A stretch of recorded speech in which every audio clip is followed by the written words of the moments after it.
So going to the engine, we have a new hood support system.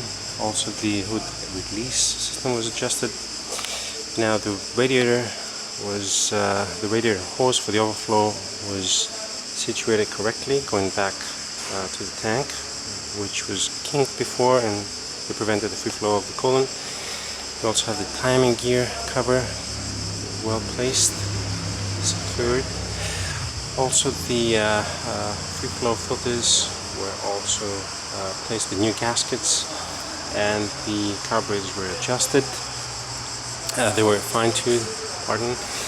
Also the new fuel filter was put in place, and also some of the brake lines here were situated correctly because they were placed in the wrong fashion, preventing firm braking.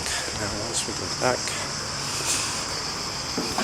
we'll check the fuel pump, and the fuel pump is brand new. It's right here with new hoses, and including delivery to the front, which is also uninhibited and allows for free flow of gas. Also the tank was clear, and that's it.